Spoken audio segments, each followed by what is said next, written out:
to get the right light. Hi everyone, welcome to this lovely interview today with Nobby Kleinman. He's the CEO and founder of Outsource OK and also the author of 2 books that are published and are selling amazingly. So Nobby, welcome and thank you for taking the time to be here today to really take us through what the difficulties were when you were publishing these books. Thank you, Anita. It's lovely to be with you. I'm actually over here in the Philippines at the moment at my outsourcing office, and so I'm so pleased that we have this technology that allows us to communicate greatly across the world. So thanks for having me on. Thank you very much, Nobby. So you have you've published your first book, which was Money Rules, and I think you've got a copy of that book on you. And I just want to show people what that book looks like. So, yeah, there you go. There's the close-up. So that was originally built around this purse, and that's become a prize in the marketing in order to promote the book. The marketing is basically that I am buying the purse, and then I thought, well, I don't need the purse anymore. So I'll make that a first prize. When we reach a certain number of sales, and what good's an empty purse without some money in it? So the first prize comes with some money, and so the second and a few others. So it was a good idea on marketing, I suppose. But that's it. That's great. Thanks, Nobby. So I'm just going to clarify because you're echoing at the moment. If you've got some headsets, that would be cool to put them in. But what Nobby did is he took the Glomish purse and he used that on the cover of the actual book and then used that as a promotion. So all the promotions that were going out for that book were to reach a certain number to actually win the book or to win $10,000 if I'm correct, Nobby, and plus the purse. Is that correct? Yeah, that's correct. 10,000 in total. So total of $10,000. And that's actually Australian dollars.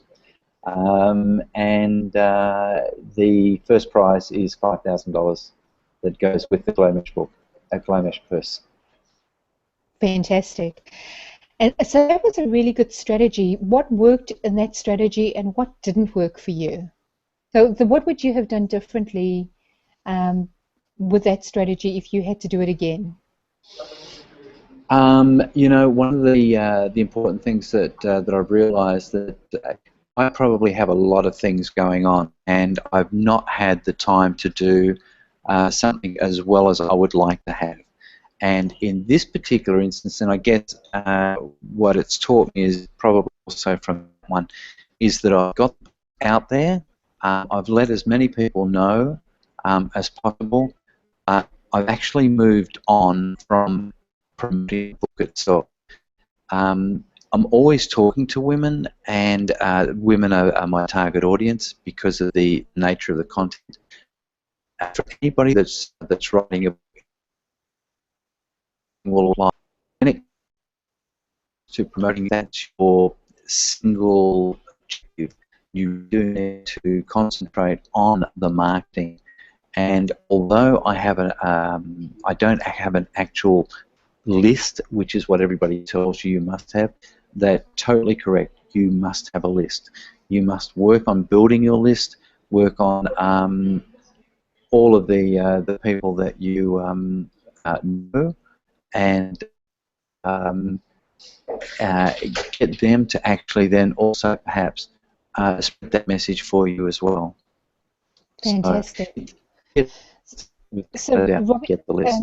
Nobby, if I just clarify what you've said over there, so besides putting the book out, one of the things that you did as well is to get out to your audience who were women, because that's your target audience for your whole money rules, your product, everything that you're doing.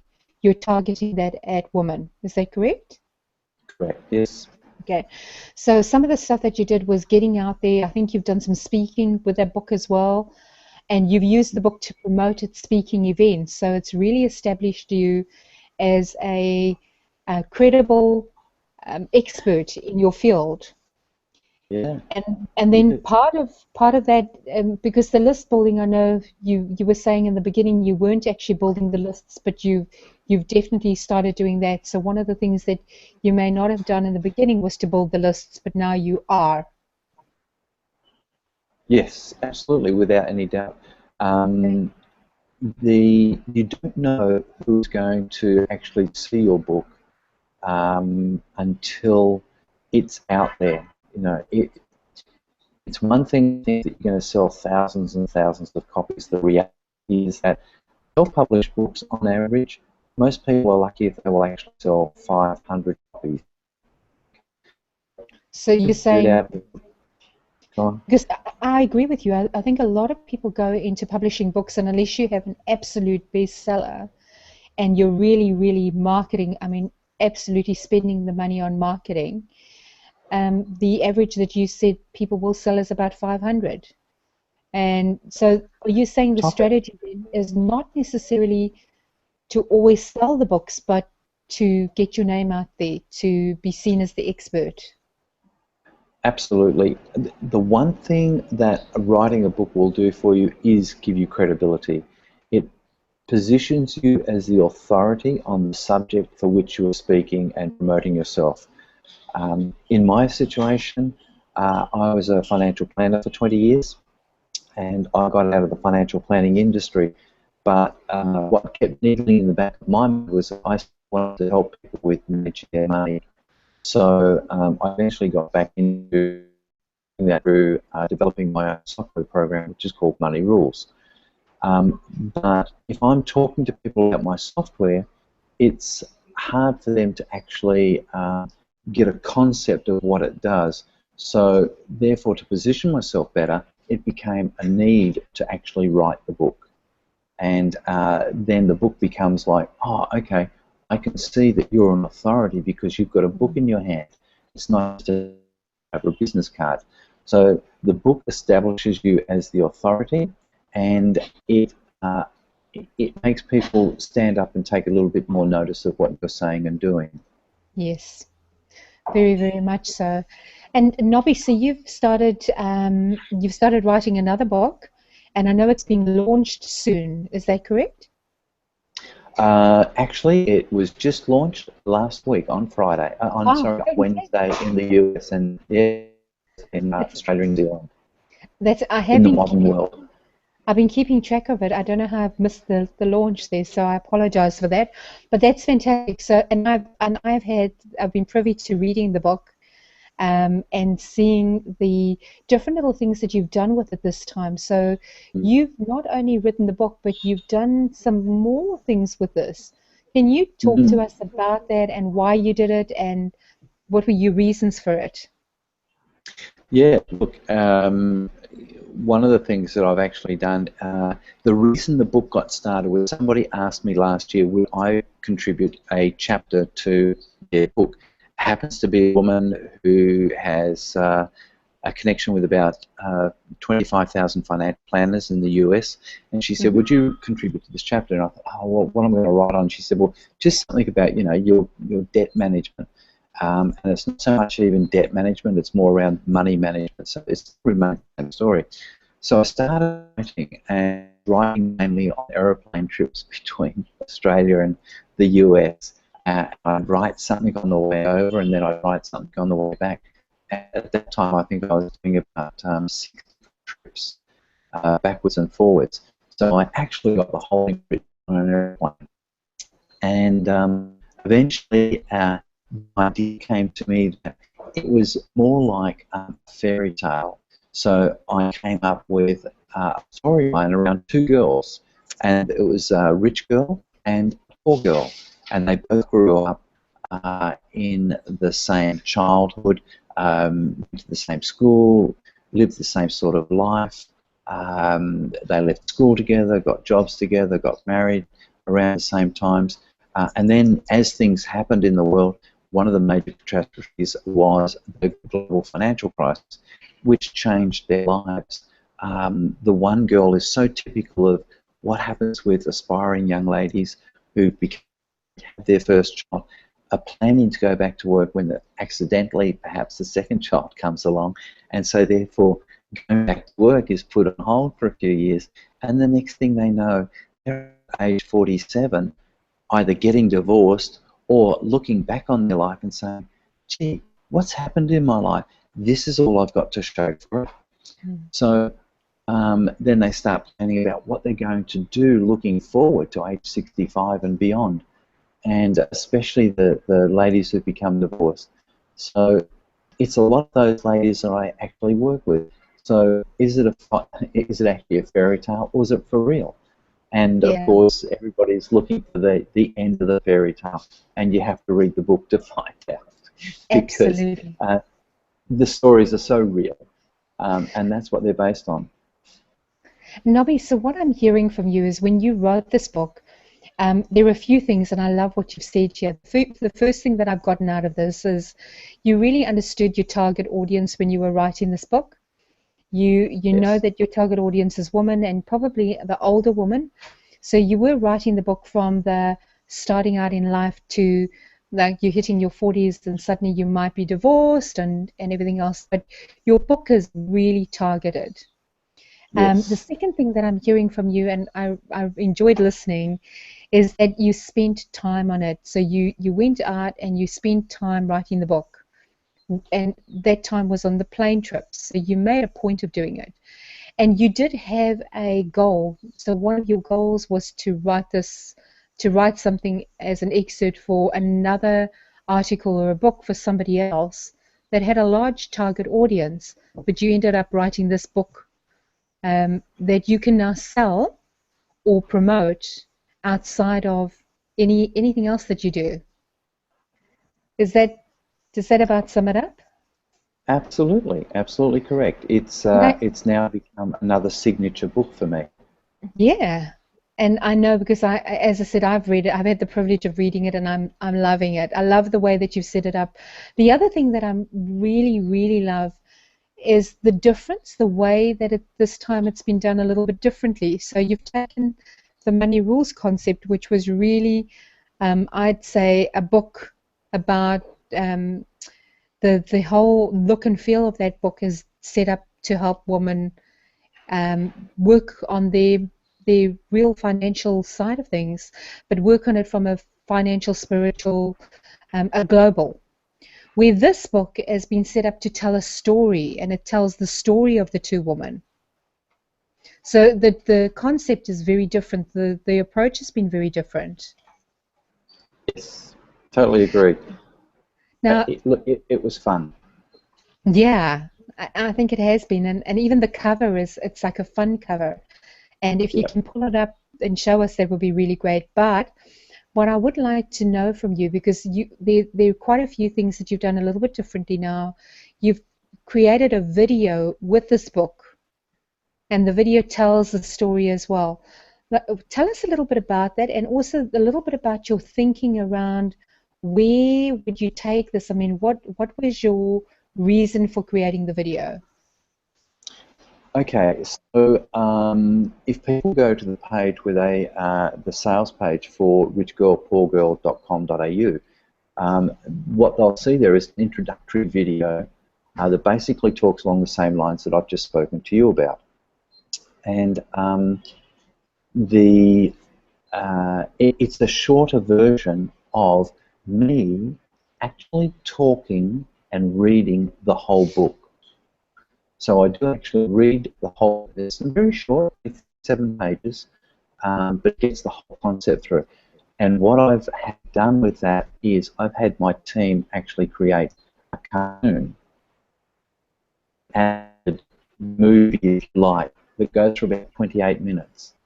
And it's me reading the book and going through the whole thing from the beginning to the end. It's an engaging, different way to do it. It's a very time-consuming and very costly way to do it, but it was something that got into my head from when I was a child, and I used to watch cartoons called Fractured Fairy Tales. I still love cartoons. Who does? As we all get older, we love cartoons. And there's a real significance behind cartoons as well. I've had a couple of other videos done that were animated, and when I've asked children, the children have said to me they preferred the cartoons that just had animals in them rather than people.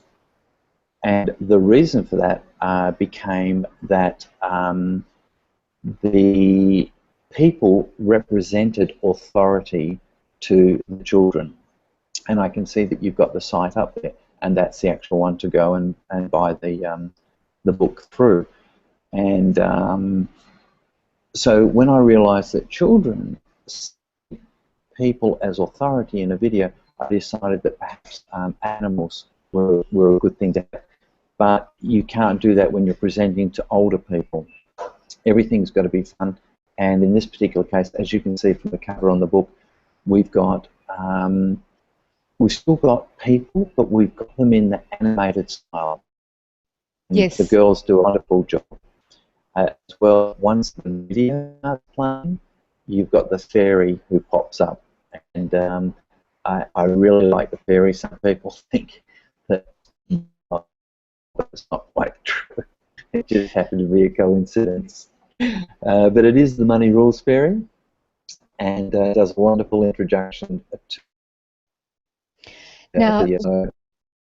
Nobby, it looks really fantastic. So what I'm seeing here is that you've got two areas going on. You can either buy the book straight away, or you Yep. can register. And what's the register for? Purchasing the book, and you get a free bonus. Okay, yes, absolutely, because let's face it, one of the things that people like to do is they like to think they're going to get extra value out of their purchase. Now, the book itself at the moment is there for 99 cents. It's an ebook. To buy that for 99 cents costs me nothing more, although it will probably go up to about $1.99, maybe $2.99 once it comes off that introductory special. But the reason that they would register, and that's only good while the introduction is going on, is for people who want to know how to actually format their text, because everybody's going to start off doing their book format in a Word document, or if they're doing it in Mac, they're going to do it in their text program. So then it becomes a matter of needing to format all of that document and put that into Amazon's domain, and it needs to be in the right format for that to happen. Okay. So you're saying that formatting is really important for the book. It is. If you have, like, if you hit spacebar, that creates a format. If you hit enter or tab, that creates another format. So what happens is people will actually go through. They'll strip out all of the formatting. Yeah. They'll strip that formatting out, and I'll make it a clean document, and Okay. then re-establish that document for printing in Amazon. That's fantastic to know, because I think a lot of people don't know that, and some of the problems is the formatting that actually goes into Amazon becomes quite problematic. Now, you decided to launch this book before the launch date. You did a whole little marketing stint, and you had some quite interesting debates about not with Amazon, but with people that were supposed experts telling you that the sales would be counted and then they wouldn't be counted, etc. First of all, can you just take us through why that is important? So why it's important to have sales counting on the day? What were the issues that you encountered, and then how did you overcome those? Okay, so the goal that everybody wants to achieve is having a #1 bestseller. And to gain the bestseller status means trying to get as many sales in one time frame as possible, and in particular, it is Pacific Standard Time that Amazon uses. So if you consider Yeah. California time, Los Angeles being Pacific Standard Time, being after 12 midnight to 12 midnight, that 24-hour period, is the time frame that gets used during which the sales are counted towards a #1 bestseller. So all the sales are crammed into one. Now, what I did was I did an Amazon pre-release. So in other words, prior to the actual release date, Amazon was promoting as a pre-release, and people could actually order it. Okay, so it wasn't being sold, it was a pre-order. The pre-order was not delivered until the actual date, at which time Amazon would take the money for the order at that time. And everything counted that 24-hour period. Some people still argue that's not the case. I checked with Amazon. Amazon told me that is the case. So I wasn't losing the credibility or the factor of all the sales counting in that 24-hour period. Right. So I'm just going to clarify with you. So you put this, you put the book up for pre-sales 2 weeks before the time. People could actually buy the book, and the money gets held at Amazon, right? Amazon kind of holds it. But because there were pre-sales, the time when your book actually gets launched, those sales still counted on launch date. Correct. Amazon doesn't actually take any money prior to the launch date. They're pre-orders, not pre-sales. Gotcha. So there's a difference in terminology. Yes, absolutely. And I think that difference in terminology is probably where people kind of got themselves a little bit confused about then if you don't buy the book, if you're buying the book beforehand, obviously then it won't count towards the sales. But you're not actually buying the book beforehand. You're simply putting your name down on an order form and telling Amazon that on the date of launch, then the money kind of goes off the account. Correct. So doing a pre-sale, doing the pre-order is a good idea, in your opinion? Can I say that in my opinion, it is. Very simply because there's enough people like myself who happen to be over here in the Philippines with my Amazon, right? So I can't actually get to because I don't have on my laptop. Normally I sit home. Nobby? Sorry, I'm going to interrupt you for 1 second. I haven't heard a single thing that you've said. You're kind of going in and out. Oh, okay. Can we give that another go? Absolutely. Is it coming through fine there? Yes, yes. Yep. So I'm sitting here in the Philippines with my laptop, and I don't have my Amazon account password with me. So I'm not actually able to log into Amazon to do purchases on people's books that are being promoted at this time. Normally I would do that automatically from home. I would just go straight into Amazon and get swag.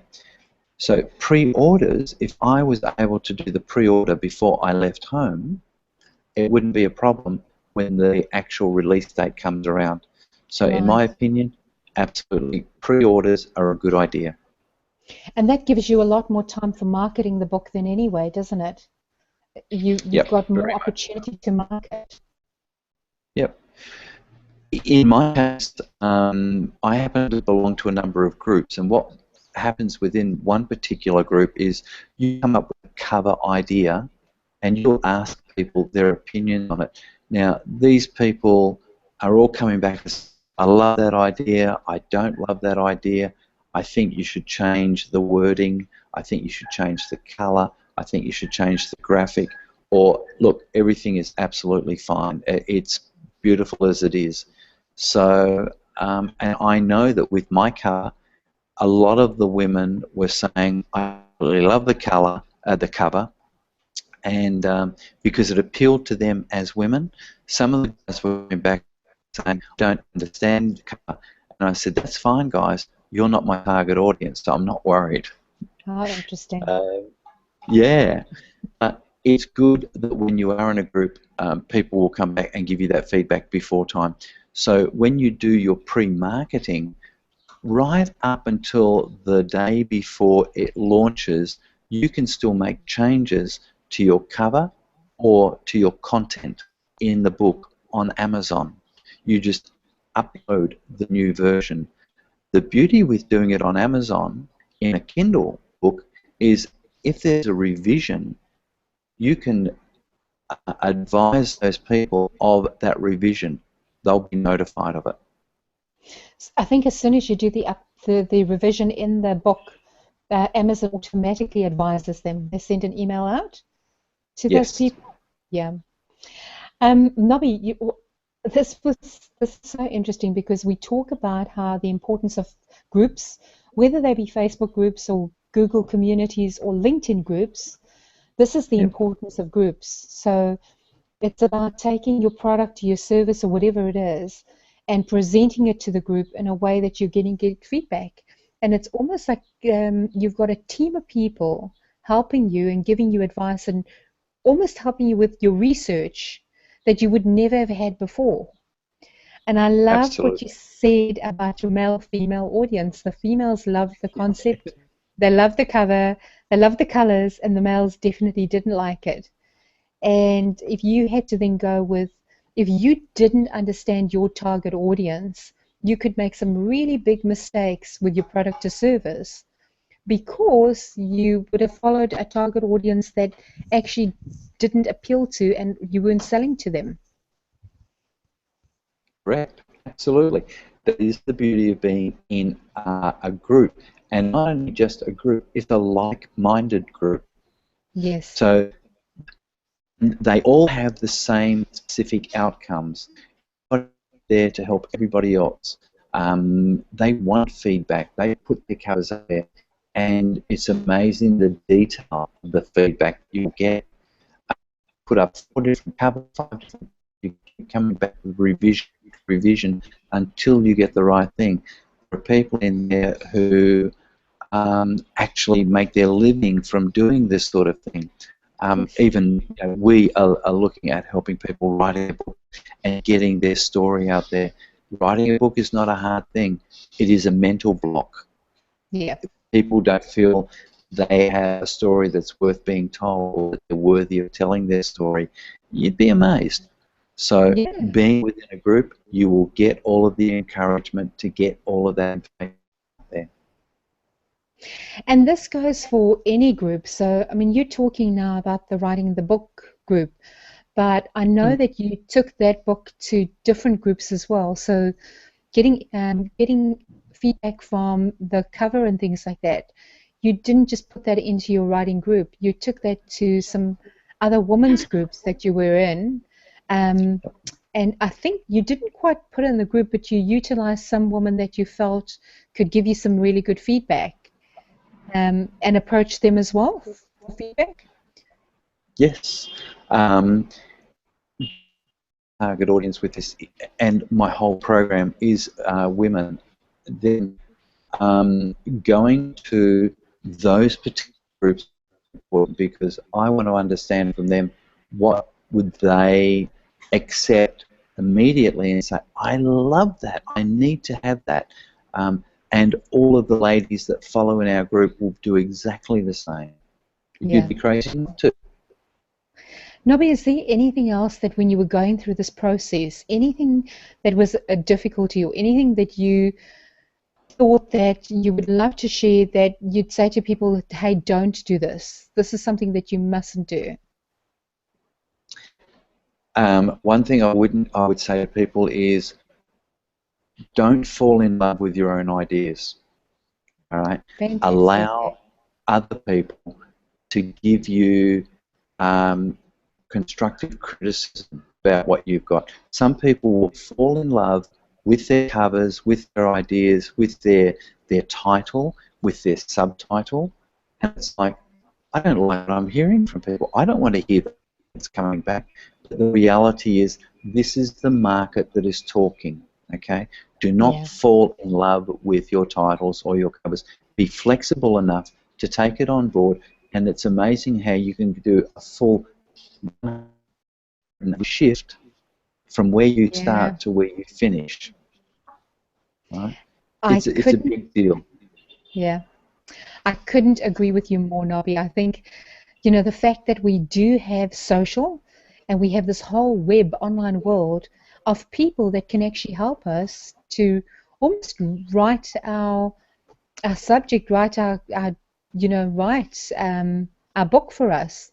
And I'm not saying they write the book, but you certainly put the outline out there. You can get so much feedback. It's just, as you said, don't fall in love with everything that you've done, because you can kind of become precious about it. And you can go, well, yeah, I'm not listening to you anyway. I'm still going to do it my way. And still doing it your way is not going to sell. It's not going to get your name out there. It's not going to help with your reputation. Hey, I know of people that have put some, like a chapter out and said to people, can you help me with it? And they've got the chapter back edited by other people. Somebody that goes, oh, you know what, I just thought I would change a few things in your book for you. And you get it back and you're thinking, oh, gosh, that looks even better than what I wrote it. Yes. You know, it's being open to that. So I love that you said that. And you know, it's a teaching and a learning experience, because what you might find is you have the basis of something other people want to know about, but they want you to expand more, and you thought, oh, I didn't think they would think that was important. But now that I know, I can totally open up and allow them all of that knowledge and information that I've got and share it with them.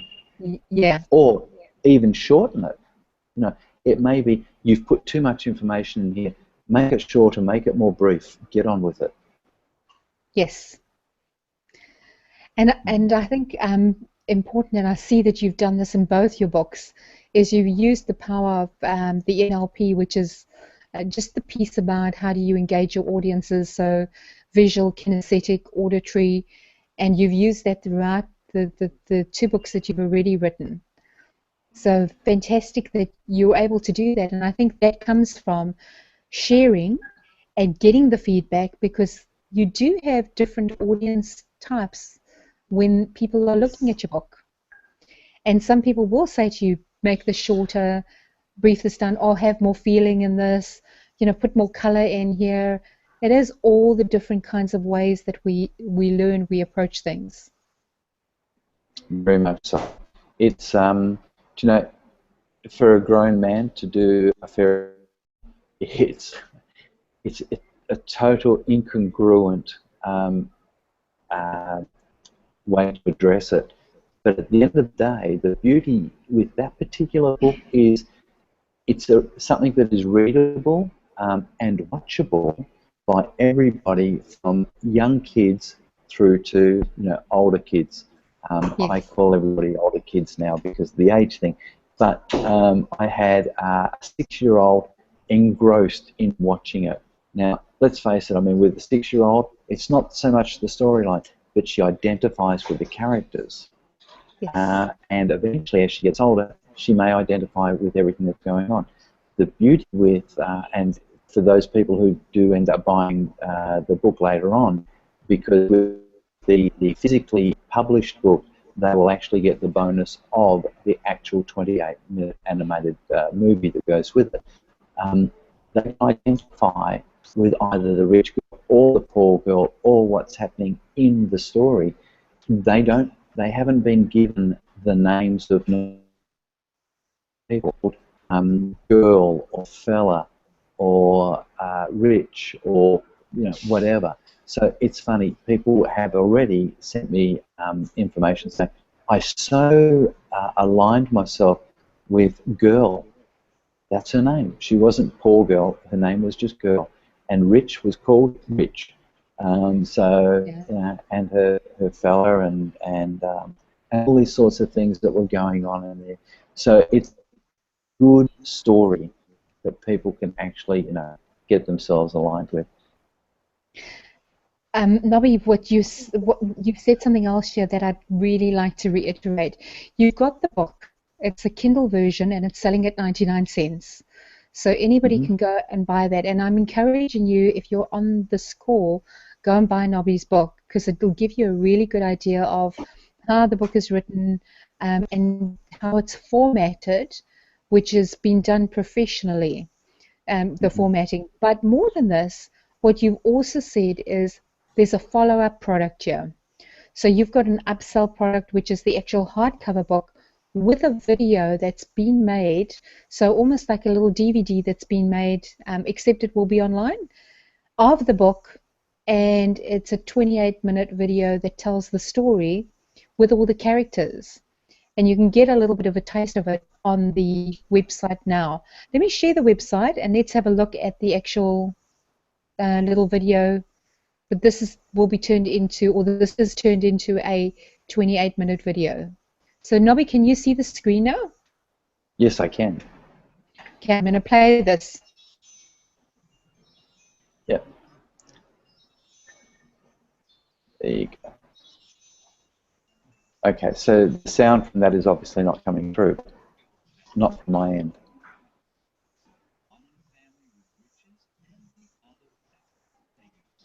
So that's rich girl, there's poor girl, and there's rich and poor. They go off and do all their shopping and partying, and they eventually get married and have families and children of their own. And the financial crisis comes along, and things change. The money goes off all over the place. So you've got to start thinking about the future. And is there a light at the end of the tunnel? And there is. But life is not always about needing to kiss frogs.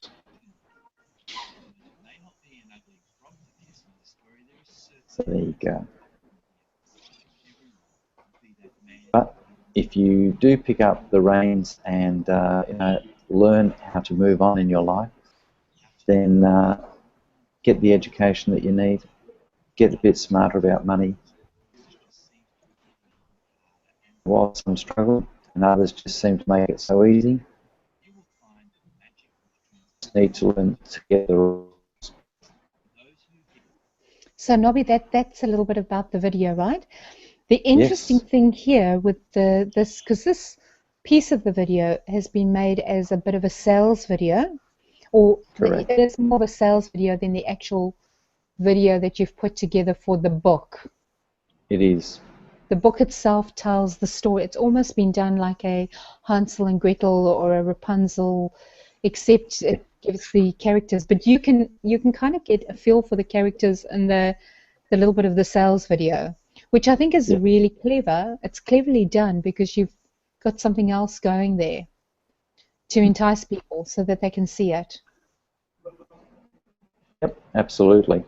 It's a good way to get people encouraged to already be part of the book. Yes. Before they've even bought it. So it's sort of, oh, wow, I can see from the cover, the girl's already involved inside the book with the video going. So it's like, and all women, I was going to say all women, many of the women have said, I can't wait for this to be available so that I can read it. And some of the feedback we're coming back has been just incredible. Absolutely loving it. And of course, as you said, you've seen it before. You've had access to the story prior to it, even the video. You've not even seen the full video yet. So that's coming. I think I'm sure you'll. I think for me, what was really a privilege was to be on the journey with you through this book, and to watch how it had evolved, and to watch everything that you were saying, like you walking the talk, everything that you're saying. I watched you walk the talk. I watched you posting the site. I watched you put it into Facebook groups. I watched that cover change 5 or 6 times. I watched the story change, the video change. It was very, very interesting, and I feel privileged that you shared that with me through the journey, because I felt that was so great for me to then pull you on here for the interview and to share it with my group so that they could get some hints and tips. I know that one or two of the people in the group do have a product that actually helps people write books and things like that. But this took a bit of a different angle, because you don't necessarily help people write books per se. You write the books yourself, but you can help people format the books and things like that, and you can help people with videos if they need help with the videos. But, and I want to say that because this is not a sales pitch to the group here, the big thing here is deciding whether or not it's just giving you ideas about how you can do things a little bit differently. And that's pretty much what you've done. So you've taken this book and done it a little bit differently. Yeah, look, the simple thing is, you know, you could write a book. Anybody can write a book. And I've done this one a little bit differently, just turning around and saying the purse becomes the first prize, right, and adding some money to it. So there's a picture that when you're reading the book, the reality is you're not just getting, you know, a book full of information. You're getting access to 20 years as a financial planner. And the thing with that is there's the comment that comes back more often than not from this one is it's just common sense. And the reality is most financial management is common sense. And that was the problem that I found with so many women. And that's what got me started on this journey with Money Rules, was women saying, I don't want financial planning or, you know, retirement advice or insurance advice. I just want to know, how do I manage my daily money? And of course, that's what started the Money Rules program. The book then came along like, okay, take this home and you can read about how do you manage your daily money. And then it still became, you know, a book is this thick. I don't have time for a book that's this thick. So it became, okay, the chapter to be added to somebody else's book who had read that and loved that one became this cartoon. Yes. You could write a book, turn it into a cartoon, 40-odd pages, simple. In a half an hour, you can sit there, have a bit of fun, and watch what goes on and be told the story that evolves as a story into a fairy tale with an ending on it. I was nearly said a happy ending, but I can't give that away. No, don't tell us the ending. If we want to know the ending, we'll go buy 99-cent book. It's not going to break our bank account, but it will also help you boost you up there. Yeah, and you know, it's funny. My marketing wasn't spot on. Okay, I failed in my marketing, and at least I acknowledge it and I accept it. Because of circumstances of having to, you know, rush over here to the Philippines from my home in Australia, I was short-termed in regards to getting my marketing done as much as I would love to have. And this is going to be addressed when the actual of the people that I do know, of the groups of people that I know, I could have done so much better, but my time was shortened. So a lot of the people who've seen the release, seen the promotions that I've done for it, have come back and clicked like in Facebook. They didn't click buy. Okay, so I was a bit disappointed. I was disappointed in myself for not having had the time. I was disappointed in the people not understanding what was going on when I was putting those posts out saying, the book is available, it's 99 cents, and they clicked like. Now, a lot of that actually came from people that I knew in Australia. People in America and in Europe were buying it without any hesitation at all, but not the people in Australia. They either were ignorant of the marketing, or I hadn't done my marketing properly. I hadn't been blatant enough in saying it's 99 cents. And here's another thing, that 99 cents is US dollars. So when it converts across into either New Zealand dollars or Australian dollars, it's like, it's $1.22. Okay, fine. You know what? If it's going to break the bank for you, I will refund your $1.22. so that, you know, send you $1.50, I'll send you $2, so you can make a profit on the deal. How's that? You know, if you're really that tight for money. Yeah. But at the end of the day, the story is worth it. The information, again, in the book leads towards promoting my program. Yeah. So it's getting it out there again. And for those people who do end up buying it, can I tell you, it's like $497 worth of saving on my actual program, which eventually could end up leading to them saving more than $100,000 on a home loan. Wow. So tell me that 99 out of the ball. Right. Yeah, no, absolutely. I think, Nobby, from some of the things that you have said now, again, you know, all these little precious gems come out as we chat and we talk, and you say these things, and I go, oh, yeah, that's true, you know, that's true. Yeah. And like another precious gem that's come out for me, in fact, two of them. The first thing is, if you are going to be launching any product or service, whether it's a book or whether it is launching your little product or service, you've got to lead people up to it. You've got to market it really well. The second thing that came out of what you just said over there is that different audiences react differently to marketing, which means that if you're doing a post or boosting a post or adding things on, you have to test it and see which audience is actually reacting and which isn't reacting. And you said at this, you know, when you were doing it, you didn't have the time. And that's great because you acknowledge that, but going back to it, it's so important to know that when you are marketing and you're using social media as a tool to market, that you do have the time and you do almost project plan some of the stuff. And the group that we're in at the moment are going through a 28-day program, or 28 action steps to help them to get their product up and selling it at the end of the day. And this is just wonderful that you are on here and you are giving us all these beautiful hints and tips, and they're not necessarily all related to the book.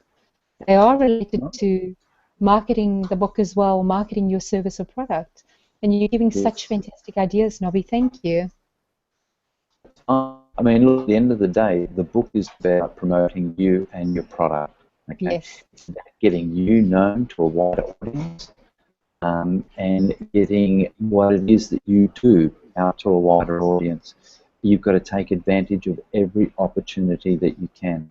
If you need to wait a week longer to make sure that you have promoted it correctly, then wait. And certainly, I would say marketing book is a very, very important thing. One of the things that will be happening with the published version of the book is we will be doing Facebook ads. We will be going through groups in LinkedIn. We will be doing so much more with that physical book. But secret, there's a book in the making. Yeah. That particular book was started on financial fairy tales, and it's basically, let's say, the big bad wolf of Wall Street could be another one. Yeah, I love the fact that what you're going to do with this book. So I hope that I'm not talking out of turn here, but you're actually going to do a little bit of a series of these financial fairy tales. Yes, absolutely. So I and kind of have this whole series going on, yeah. Yeah, look, it's a series. In fact, we were sitting there. I have another one which is about business and the sweet taste of success. And as you very well know, my sweet taste happens to be cakes. Yes. So we're going to be doing a series of business books all around cakes or the sweet taste of success. Wonderful. And I love, because it's so creative, it's just some different thinking, it's different creativity. It's getting people to think differently about, you know, business or, you know, or books or whatever it is. Now, Nobby, we almost finished from a time point of view, so I'm just going to summarize, and then from your perspective, if I'm leaving anything out, why don't you jump in and let me know? The first thing absolutely. So this is what I got out of what you said today. So top of the line, a book establishes your authority.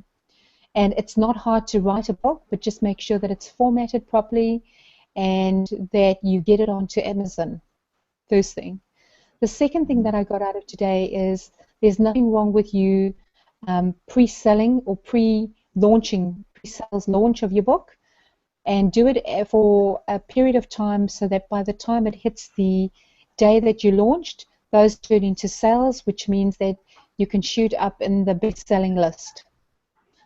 The third thing that I got out is make sure that you project plan. So project planning means have dates available, make sure you know when you're going to launch, do the marketing beforehand, and do your post-marketing as well.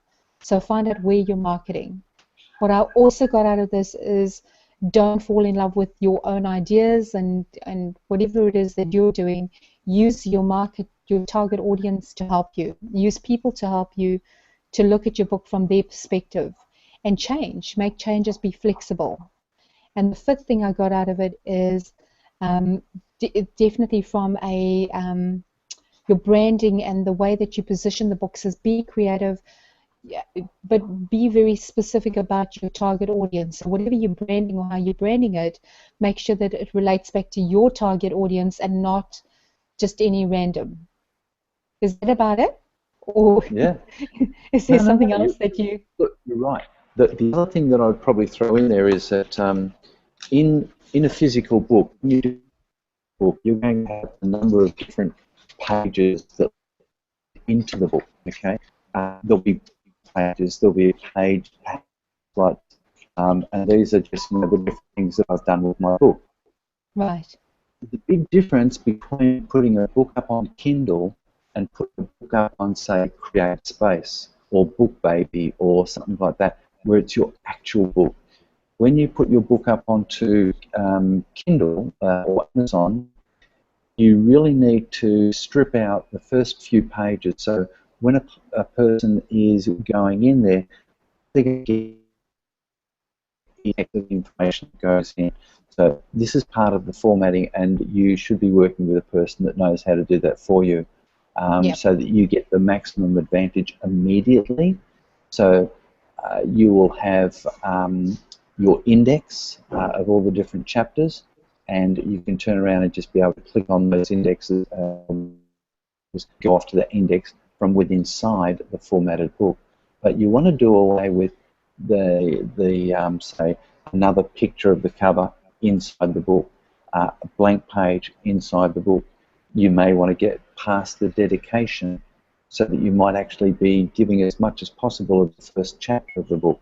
So make sure that formatting is an important part of your book so that the people who get it get straight into the meat and guts of your book, and then your published book is your full version. So you're saying definitely that a hardcover, not a hardcover, but a physical book compared to a Kindle book, it's formatted a little bit differently. It is. Yeah. It is.